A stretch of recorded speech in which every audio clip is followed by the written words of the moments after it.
नमस्कार, मैं हूं आपके साथ इश्तियाक अहमद और आप देख रहे हैं आर्य न्यूज। स्वागत है आपका उत्तराखंड के खास बुलेटिन में। उत्तराखंड विधानसभा का मानसून सत्र का आज दूसरा दिन है और इस दौरान पुष्कर सिंह धामी ने बजट पेश किया। और वहीं आपको बता दें, अध्यक्ष प्रेमचंद के अग्रवाल अध्यक्ष में कार्यमंत्रणा समिति की बैठक में मंगलवार को सदन पटल पर रखे जाने वाला बिजनेस तय हुआ और उत्तराखंड विनियोग 2021 से 22 का अनुपूरक विधेयक 2021 के अलावा 6 और विधेयक सदन पटल पर रखेगी और सदन में पेश होने वाले अनुपूरक बजट के 9300 करोड़ रुपए का होने का अनुमान है। और वहीं 16 अगस्त को प्रदेश मंत्रिमंडल की बैठक में अनुपूरक बजट के प्रस्ताव को मंजूरी दी गई थी और इसमें आवश्यक संशोधन करने का अधिकार कैबिनेट ने मुख्यमंत्री को दिया था। और वहीं मुख्यमंत्री क्योंकि वित्त मंत्री भी है, इसलिए आज सदन में विनियोग विधेयक पेश कर सकते हैं और आगे का बिजनेस तय करने के लिए बुधवार को फिर कार्यमंत्रणा समिति की बैठक होगी।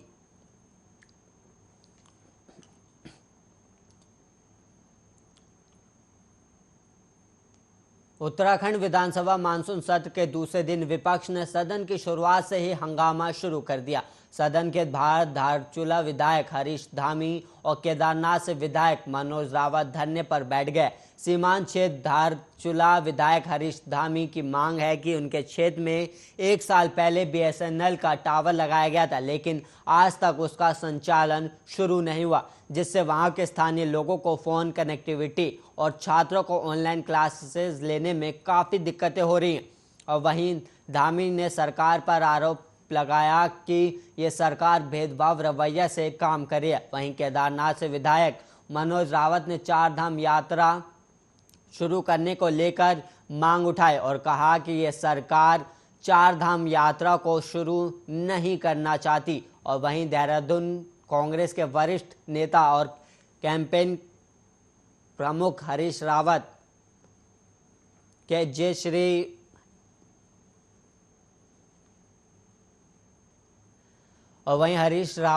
श्री गणेश पर प्रदेश अध्यक्ष भाजपा मदन कौशिक ने चुटकी ली है।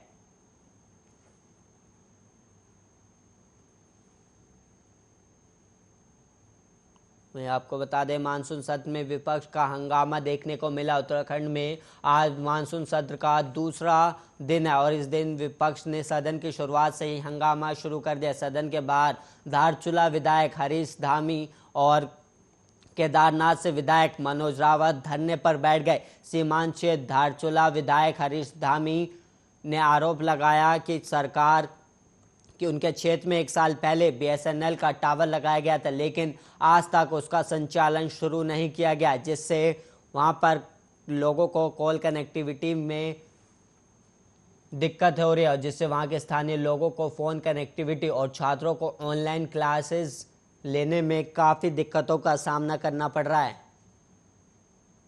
और वहीं धामी ने सरकार पर आरोप लगाया कि यह सरकार भेदभाव रवैया से काम करी है। वहीं केदारनाथ से विधायक मनोज रावत ने 4 धाम यात्रा शुरू करने को लेकर मांग उठाई और कहा कि यह सरकार 4 धाम यात्रा को शुरू नहीं करना चाहती। और वहीं देहरादून के वरिष्ठ नेता और कैंपेन प्रमुख हरीश रावत के जय श्री गणेश पर प्रदेश अध्यक्ष भाजपा मदन कौशिक ने चुटकी ली। और वहीं आपको बता दें कि कल कांग्रेस प्रदेश अध्यक्ष गणेश गोदियाल को एक शक्ति के रूप में पेश करते हुए हरीश रावत ने पोस्टर जारी करते हुए जय श्री गणेश लिखा था। और मदन कौशिक ने कहा है कि सोनिया गांधी को देवी लिखने वाले आज ऐसी बात कर रहे हैं। इन्होंने सदैव हिंदुत्व का अपमान किया है।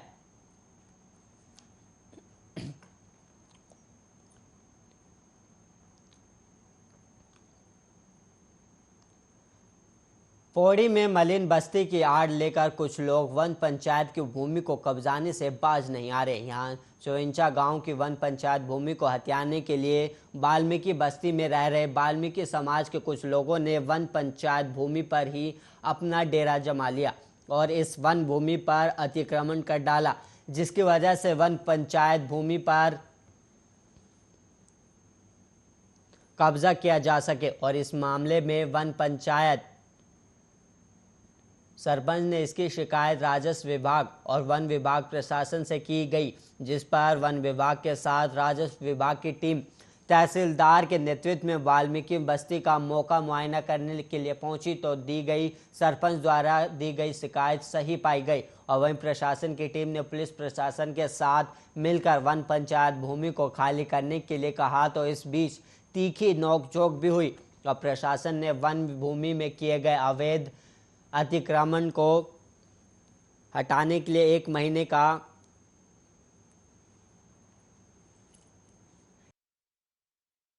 और वहीं तहसीलदार पौड़ी ने बताया कि वन पंचायत की भूमि को कब्जाने वाले कब्जा अधिकारियों को अंतिम चेतावनी दी गई है और इस भूमि को खाली करने के लिए 1 महीने का समय दिया गया और 1 महीने तक इस वन पंचायत भूमि को खाली ना करवाया गया तो प्रशासन की टीम स्वयं पुलिस बल के साथ मिलकर जबरन इस अतिक्रमण को हटाएगी।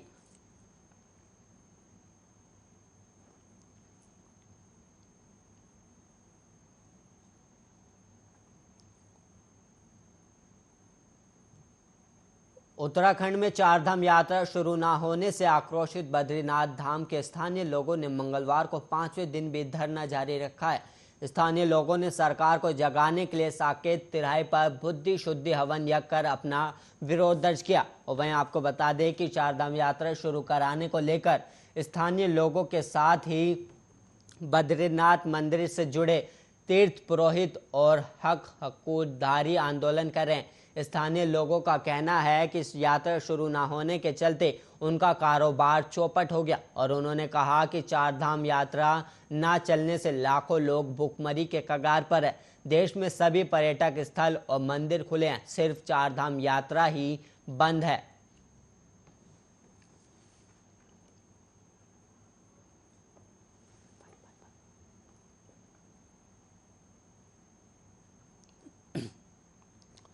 और वहीं देहरादून से चलने वाले 3 ट्रेनों का संचालन हरिद्वार और योगनगरी ऋषिकेश से होने से यात्रियों को दिक्कतों का सामना करना पड़ रहा है। दून के यात्रियों को हरिद्वार ऋषिकेश के स्टेशनों पर जाकर ट्रेन पकड़नी पड़ रही है, जो परेशानी भरा होने के साथ ही जेब पर भी भारी पड़ रहा है। यात्रियों ने इन ट्रेनों को देहरादून से संचालित किए जाने की मांग उठाई है। वहीं आपको बता दें कि महाकुंभ के दौरान रेलवे बोर्ड और उत्तर रेलवे की ओर से तीर्थयात्रियों की सुविधाओं को देखते हुए Dehradun Bandra express, Dehradun Kochuveli express way और देहरादून हावड़ा एक्सप्रेस का संचालन देहरादून के बजाय हरिद्वार और योगनगरी ऋषिकेश से शुरू कर दिया गया था और वहीं उम्मीद थी कि महाकुंभ का समापन होने के बाद ये सभी ट्रेनें नए सिरे से देहरादून से संचालित की जाएंगी, लेकिन फिलहाल ऐसा नहीं हो सका। ऐसे में यात्रियों को हरिद्वार जाकर ट्रेन पकड़नी पड़ रही है।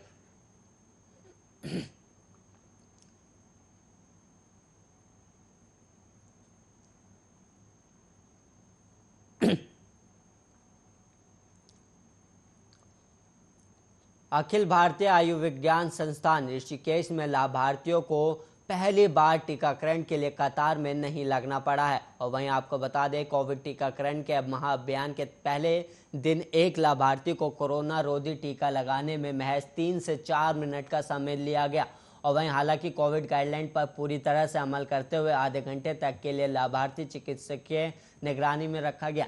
एम्स के वैक्सीनेशन सेंटर के प्रभारी assistant professor doctor Mahendra Singh ने बताया कि मंगलवार को 561 लाभार्थियों को कोविशील्ड और कोवैक्सीन की पहली और दूसरी डोज लगाई गई। इनमें से 361 लाभार्थी कोविशील्ड और 200 लाभार्थियों को कोवैक्सीन का टीका लगाया गया और उन्होंने बताया कि एम्स ने महाअभियान के 5000 कोविड डोज लक्ष्य निर्धारित किया है और महेंद्र सिंह ने बताया कि एम्स में अब तक रिकॉर्ड 3.5 लाख से अधिक लाभार्थियों का कोरोना रोधी टीकाकरण हो चुका है।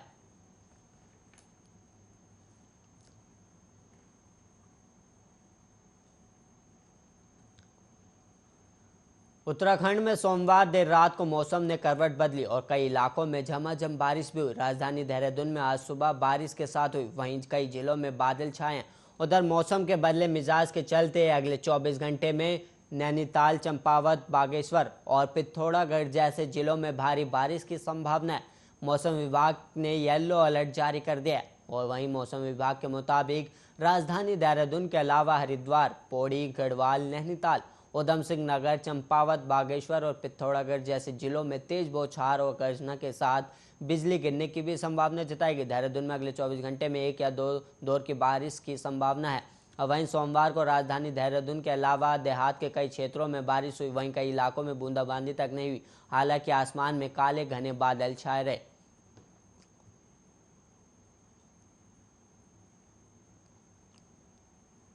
उत्तराखंड मुक्त विश्वविद्यालय में बिना पद और आदेश के 56 लोगों की नियुक्तियों का मामला सामने आया है। और वहीं ऑडिट में इसका खुलासा होने के बाद मामले में वित्त सचिव अमित नेगी ने उच्च शिक्षा सचिव को आवश्यक कार्रवाई करने के लिए पत्र भी लिखा गया। लेकिन मामला नेताओं और अफसरों के चहेतों की नियुक्ति से जुड़ा होने की वजह से पत्र लिखने के 1 साल बाद भी कार्रवाई नहीं हुई। शासन देश की अगर ये स्वीकृति तो उन पर भी नियुक्ति शासन के आदेश के बिना नहीं होगी। और ये नियम संविदा, दैनिक वेतन, कार्य प्रभारित नियत वेतन, अंशकालिक एवं तरदर्थ नियुक्तियों पर लागू होगा।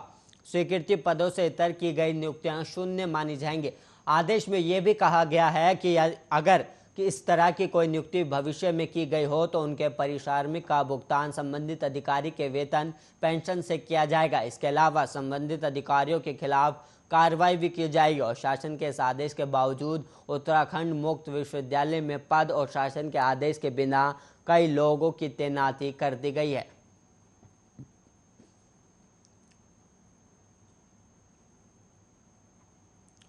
वहीं ऋषिकेश में थाना मुनिकीरेती अंतर्गत बद्रीनाथ राजमार्ग स्थित मालाकुंटी में गंगा नदी तट पर सेल्फी खींचने के चक्कर में एक पर्यटक झूला पुल से नीचे गंगा नदी में गिर गया। पर्यटक के नदी में गिरने से स्थानीय लोगों ने इसकी सूचना थाना मुनिकीरेती पुलिस को दी। और मौके पर पहुंची थाना मुनिकीरेती पुलिस और एसडीआरएफ के जवानों ने नदी में सर्च अभियान शुरू कर दिया है। और वहीं लेकिन पर्यटक का कहीं कुछ पता नहीं चल सका। मुनिकीरेती थाना पुलिस ने बताया कि सोमवार दोपहर करीब 2 बजे को उन्हें सूचना मिली कि मालाकुंटी में कुछ पर्यटक मौज मस्ती की फेर में झूला पुल पर सेल्फी खींच रहे थे। और इस दौरान एक पर्यटक का अचानक पैर फिसल गया और वो सीधा गंगा नदी में गिर गया। नदी का बहाव तेज होने के कारण पर्यटक गंगा में ओझल हो गया। और वहीं थाना पुलिस ने बताया कि जानकारी के बाद पता चला कि वो अपने जीजा विनोद और दोस्त विक्की निवासी पंजाबी कॉलोनी बुलंदशहर के साथ यहां आया था।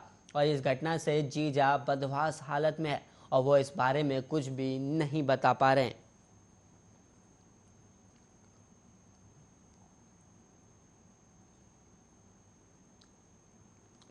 हरिद्वार के काशीपुरा क्षेत्र में बीमारी से जूझ रहे बेटे की मौत के सदमे में पिता ने भी फांसी लगाकर आत्महत्या कर ली। घटना सोमवार की है। पिता पुत्र की मौत से मोहल्ले में मातम पसरा हुआ है। पुलिस को कोई सुसाइड नोट नहीं मिला।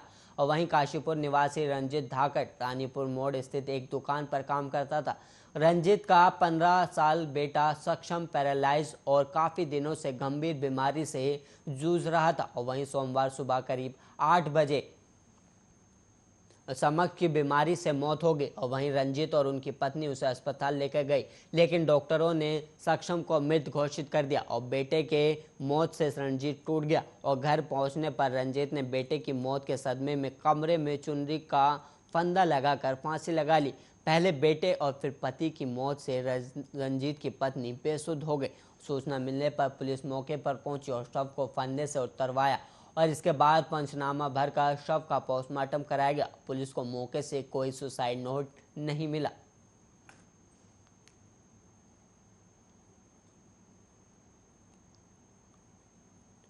दुनिया के सबसे ऊंचाई पर स्थित गुरुद्वारा और सिखों के पवित्र तीर्थ स्थल श्री हेमकुंड साहिब भले ही इस बार अभी तक श्रद्धालुओं के लिए पूरी तरह से बंद है, लेकिन आम पर्यटकों के लिए खुला हुआ है।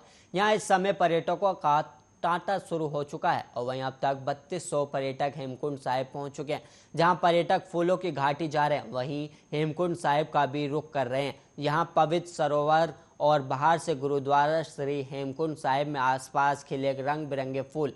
हेमकुंड सरोवर, गगनचुंबी पर्वतों के दर्शन कर पर्यटक वापस लौट रहे हैं। और इस बार कोरोना काल के चलते अब तक 4 धाम यात्रा बंद है और साथ ही श्री हेमकुंड साहिब के कपाट भी पूरी तरह से बंद है।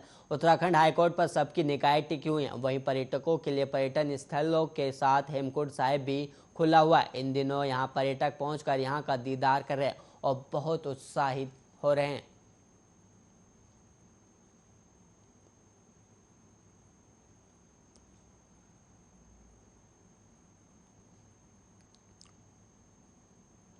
दुनिया भर में बदलते मौसम ने वैज्ञानिकों की चिंता बढ़ा दिया और ऐसा ही एक मामला ग्रीनलैंड से भी सामने आया, जहां इतिहास में पहली बार ग्रीनलैंड के सर्वोच्च बर्फीले शिखर पर मूसलाधार बारिश हुई, जिसकी वजह से वैज्ञानिकों की चिंता बढ़ गई। विस्तार से समझने के लिए हमारी देखिए खास रिपोर्ट।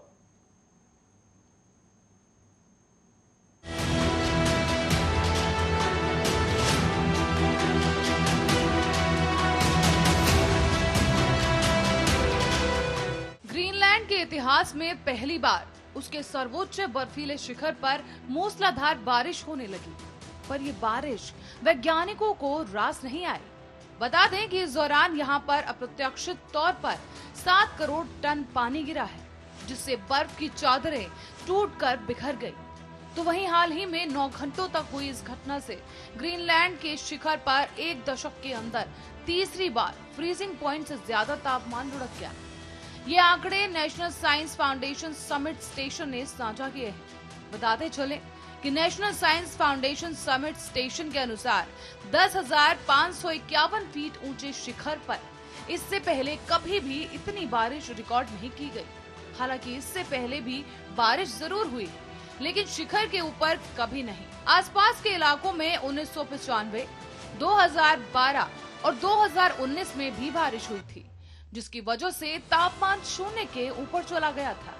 अब यहाँ आपको बता दें कि तापमान बढ़ने का मतलब होता है ग्रीनलैंड की बर्फ की चादरों का टूटना, बिखरना और उन चादरों का पिघल जाना। US national snow and ice data centre यानी NSIDC के अनुसार 14 अगस्त को हुई बारिश की वजह से 8.72 लाख वर्ग किलोमीटर के इलाके में बर्फ पिघल गई थी। तो वहीं 15 अगस्त को ये घटकर 7.54 लाख वर्ग किलोमीटर तक हो गई, जबकि 16 अगस्त को घटकर 5.12 लाख वर्ग किलोमीटर तक बर्फ पिघल गई। यानी इन 3 दिनों में कुल मिलाकर 2.13 करोड़ वर्ग किलोमीटर इलाके में फैली बर्फ के पिघलने की घटनाएं घटी। 3 दिनों में यहाँ पर इतना पानी गिरा जितना 1981 से 2010 के बीच 1.86 करोड़ वर्ग किलोमीटर इलाके में फैली हुई बर्फ पिघल गई थी। शोधकर्ता टेट स्कैम्बोस ने कहा कि 10,551 फीट ऊंचे इस शिखर पर इससे पहले इतनी ज्यादा बारिश इतिहास में कभी नहीं हुई। इस बारिश की वजह से जितनी बर्फ एक दिन में पिघली है, वो आमतौर पर ग्रीनलैंड में एक हफ्ते या साल के इसी समय में इतनी पिघलती है। साथ ही आपकी जानकारी के लिए आपको बता दें कि बारिश में ग्लेशियर और बर्फीले जगहों की बर्फ पिघलती है। ये एक सामान्य प्राकृतिक प्रक्रिया है, लेकिन पर्यावरण में बदलाव की वजह से ग्रीनलैंड काफी तेजी के साथ पिघल रहा है। पिछली बारिश के बाद बर्फ अब काफी ज्यादा पिघलने लगी, जो कि हैरत अंगेज था। और इसके पीछे टेट स्कैम्बोस ने ये वजह बताई और वजह बताते हुए कहा, पिछले 1-2 दशकों में जलवायु का पैटर्न इतना ज्यादा बदल गया है कि तापमान, बारिश जैसे फैक्टर्स का सही अंदाजा लगाना मुश्किल हो गया है। हम जलवायु और पर्यावरण दोनों को गर्म करने की सीमा पार कर चुके हैं। हम लगातार वायु प्रदूषण को इतना ज्यादा बढ़ा रहे हैं कि बर्फीले इलाकों के लिए खतरा हो चुका है। अंटार्कटिका की बर्फ की चादरें साल 2021 में भी खतरे में है। ग्रीनलैंड और अंटार्कटिका की बर्फ की चादरें दुनिया में मौजूद साफ पानी का 99% बनाते हैं। यानी यहाँ पर इतना ज्यादा साफ पानी है जो पूरी दुनिया के 99% हिस्से को पानी की सप्लाई की जा सकती है। लेकिन इस साल फरवरी में वैज्ञानिकों ने चेतावनी दी कि ग्रीनलैंड की बर्फ की चादरें तेजी से पिघल रही हैं। इसकी वजह वैश्विक स्तर पर बढ़ रहा तापमान है। जुलाई में ग्रीनलैंड में भयानक स्तर पर बर्फ पिघली है।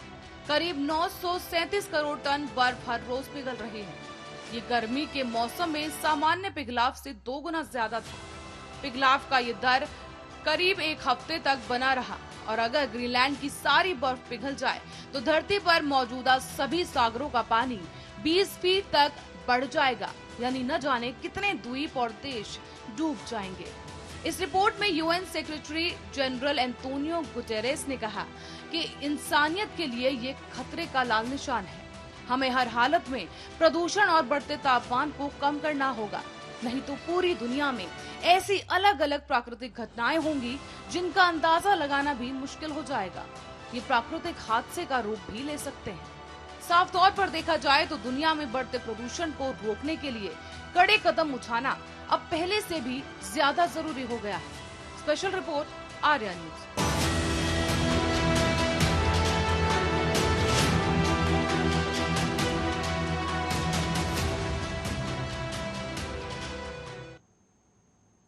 और वहीं इसी के साथ इस बुलेटिन में इतना ही। ऐसे ही देश और दुनिया की तमाम खबरों के लिए आप देखते रहिए आर्या न्यूज।